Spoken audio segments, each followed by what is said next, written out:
ఓం నమః శివాయ. ఓం అరుణాచలేశ్వరాయ నమః.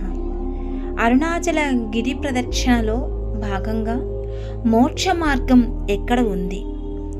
ఇడుక్కు పిల్లాయర్, ఇక్కడే ఇడుక్కు పిల్లారై కోవిల అని కూడా పిలుస్తారు. అయితే మోక్ష మార్గంగా ప్రసిద్ధి. పుణ్యమి రోజున ఈ మోక్ష మార్గం క్యూ చాలా దూరంగా ఉంటుంది. మామూలు రోజులు కూడా మీ వంతు వచ్చేసరికి గంట పడుతుంది.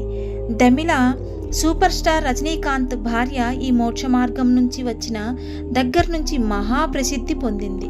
చూడటానికి ఇరుకు మార్గం, మామూలు వాళ్ళు కూడా రాగలమా అనిపిస్తుంది.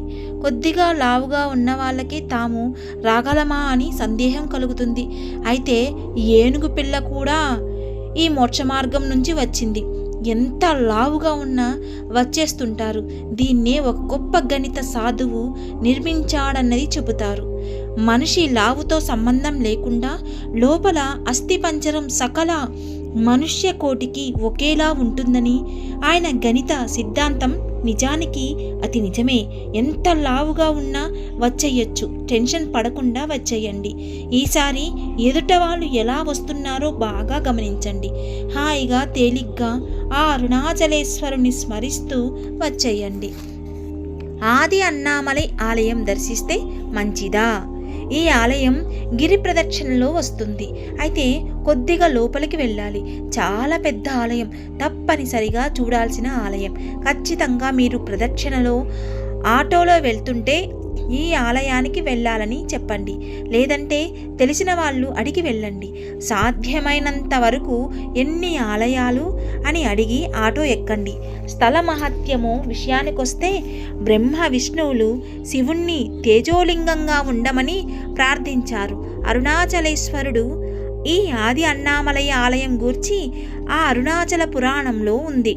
పురాణంలో బ్రహ్మదేవుడు శ్రీ మోహంలో పడి తిలోత్తమ వెంట పడగా పావుర రూపంలో తిలోత్తమను వెంబడిస్తున్న బ్రహ్మ గురించి శివుణ్ణి వేడుకుంది. పార్వతి ఈశ్వరుడు వేటగాడి రూపంలో వచ్చి బ్రహ్మదేవుని మాయా వ్యామోహాన్ని పోగొట్టాడు.